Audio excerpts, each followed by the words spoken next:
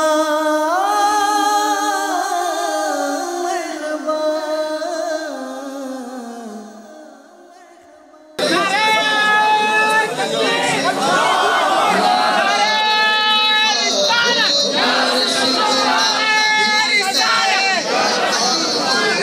سیدی تارا سیدی تارا سیدی تارا سیدی تارا مرشدی تارا مرشدی تارا سیدی تارا سیدی تارا سیدی تارا سیدی تارا۔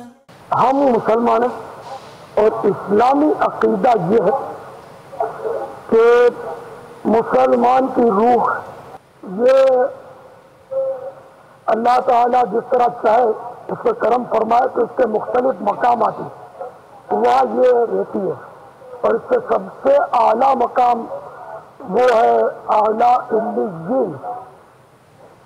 تو اعلیٰ علیین میں اولیاء کرام انبیاء کرام کی ارواح نیک صالحین کی، اور کسی کی پرابے زمزم شریف کے کنویں پر ہوتی ہے، کسی اس طرح مختلف مقامات پر یہ روحیں تشریف فرما ہوتی ہے، اور مسلمان کی روح اللہ تبارک و تعالیٰ کے چاہے سے اس کی اجازت سے آمد و رفت بھی کرتی ہے۔ جیسے کہ روایتیں ہیں کہ وہ روح اپنے گھر پر آتی ہے اور ایصال ثواب کا مطالبہ کرتی ہے گھر والوں سے کہ مجھے کچھ پڑھ کر ایصال ثواب کرو یا کسی طرح بھی مجھے ثواب دے دو۔ تو اب یہ کہ وہ مختلف روایتیں اس کی، یہ ہے مسلمان کی روح، ٹھیک ہے نا۔ اب رہا غیر مسلم کافر کی روح، وہ قید کر لی جاتی ہے، یہاں تک کہ اس کا جو بدترین مقام ہے وہ سجین، اس میں یہ قید ہوتی ہے، باہر نہیں آ سکتی۔ تو جو روح بھٹکے گی تو لامحالہ اس کو تو مطلب آزاد ہونا چاہیے، تو کافر کی روح تو آزاد ہوتی نہیں، تو یہ دونوں صورت ہیں۔ اور روح کسی کو تکلیف نہیں دیتی، مسلمان کی روح اگر آنا جانا کرتی بھی ہے تو وہ کسی کو ستاتی نہیں ہے، وہ ستائی بھی نہیں۔ اور کافر کی روح تو وہ آنا جانا کر ہی نہیں سکتی، تو وہ کیسے بھٹکے گی اور کیسے کسی کو تکلیف پہنچائے گی؟ تو یہ اس طرح کے جو معاملات ہوتے ہیں نا، روح بھٹکتی ہے، تو یہ روح نہیں ہوتی، یہ جن ہوتا ہے، یہ شریر جنات ہوتے ہیں کہ جو ایسے مقامات پر ویرانوں پر یہ مطلب اپنا اڈا جما لیتے ہیں، تو آنے جانے والے کو بعض اوقات یہ ستاتے ہیں۔ آج الحمدللہ یہ چٹھی ملی ہے کہ ایک غیر مسلم نے اسلام قبول کیا ہے اور اب ان کا نام رکھنا ہے، ان کا نام رکھتے ہیں محمد، اور پکارنے کے لیے بلال رضا۔ بہت بہت مبارک ہو ان کو، اللہ تعالیٰ ان کو اور ہم سب کو اسلام پر استقامت نصیب فرمائے۔ زیارت کر لیں۔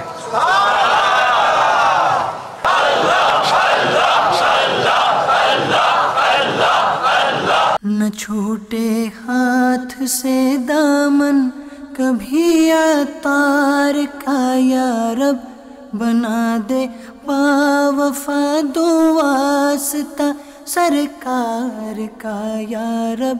نہ چھوٹے ہاتھ سے دامن کبھی عطار کا یا رب، بنا دے باوفا دو واسطہ سرکار کا یا رب۔ نہ چھوٹے ہاتھ سے دامن، نہ چھوٹے ہاتھ سے دامن، نہ چھوٹے ہاتھ سے دامن۔ گدا گو بے عمل ہے اور برا ہے، سخت مجرم ہے۔ گدا گو بے عمل ہے اور برا ہے، سخت مجرم ہے۔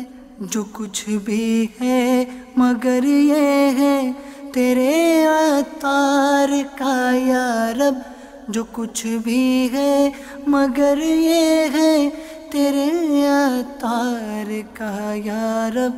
نہ چھوٹے ہاتھ سے دامن، نہ چھوٹے ہاتھ سے دامن، نہ چھوٹے ہاتھ سے دامن، کبھی عطار کا یا رب بنا دے باوفا دو واسطہ سرکار کا یا رب۔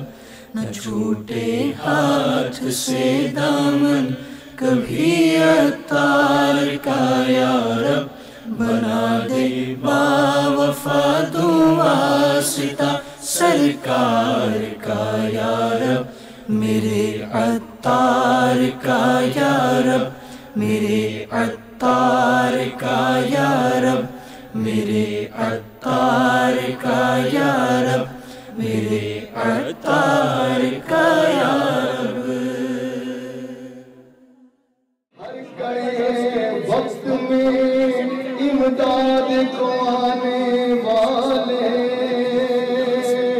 اے فرشتوں میرے اعمال نہ تولو،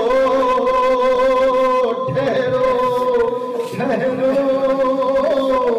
اے فرشتوں میرے اعمال نہ تولو، ٹھہرو، اے رب کے حبیبا، اے تیرے طبیبا، اچھا یہ گناہوں کا بیمار نہیں ہوتا، پاکیزہ گناہوں سے کردار نہیں ہوتا۔ یہ سانس کی مالا بس اب ٹوٹنے والی ہے، شیطان مسلط ہے شیطان مسلط ہے، افسوس اسی صورت اب سب گناہوں پر سرکار نہیں ہوتا، اے میرے طبیبا، اے میرے طبیبا، اے رب کے حبیبا، اچھا یہ گناہوں کا بیمار نہیں ہوتا۔ ماشاءاللہ ان کی جمع ہمتی جذبہ کہ ماشاءاللہ کراچی کے چند نوجوانوں حیدرآباد کے چند احباب کے ساتھ 80 کی دہائی میں دعوت اسلامی کے پلیٹ فارم سے یہ تبلیغ کا کام شروع کیا، اور آج الحمدللہ یہ بہت بڑا تنے دار درخت جو پھل دے رہا ہے، یہ انہی کی مرہون منت ہے۔ 80 کی دہائی کے اجتماعات مجھے بھی یاد ہیں کہ ٹنڈو آدم جب تشریف لایا کرتے تھے تو پھر واپسی رات کو سکھر ایکسپریس سے کراچی کے لیے ہوا کرتی تھی۔ ان معاملات کو بھی دیکھا، اللہ تعالیٰ ان کے حوصلوں کو مزید بلند فرمائے، اس کام میں مزید برکت پیدا فرمائے، دیکھ کر دل خوش ہوتا ہے۔ دعوت اسلامی کے تحت جو کام شروع ہوا تھا اس میں مزید ترقی ہوئی ہے، اور دعوت اسلامی جس مقصد کے لیے بنائی گئی تھی، اللہ تعالیٰ سے دعا ہے کہ وہ مقصد حاصل کرنے میں کامیابی عطا فرمائے۔ امیر اہل سنت ابو البلال حضرت علامہ مولانا الیاس قادری عطار دامت برکاتہم القدسیہ اہل سنت والجماعت کا وہ سرمایہ ہیں کہ جس سے ہمارے ہر شعبہ زندگی کے آدمی نے حظ اٹھایا ہے اور اس سے نفع حاصل کیا ہے۔ اپنے زمانہ طالب علمی سے لے کر آج تک بہت سارے اشخاص کو ایسے جانتے ہیں کہ جن کے گھرانوں کا نہ تو کوئی دینی پس منظر تھا اور نہ ہی علمی پس منظر تھا۔ ہمارے اس معاشرے کے گناہ آلود معاشرے کے اندر مختلف گناہوں کی لذتوں کے اندر غرق، راستے سے بھٹکے ہوئے مسافروں کو اللہ سبحانہ و تعالیٰ کی طرف بلانے والے اور ان کو سنتوں کا پابند جو بنایا، نمازوں کا پابند بنایا۔ کتنے ایسے تھے کہ جن کو ہم نے زندگی میں دیکھا کہ ان کو کتنا عرصہ مسجدوں میں جانا نصیب نہیں ہوا، لیکن دعوت اسلامی کے اور خصوصاً امیر اہل سنت کے کردار، عمل اور آپ کی آواز و نصیحت اور آپ کے تبلیغ و ارشاد نے ایسے لوگوں کی رہنمائی کی۔ صلو علی الحبیب صلی اللہ تعالی علی محمد۔ مجھے اپنی اور ساری دنیا کے لوگوں کی اصلاح کی کوشش کرنی ہے۔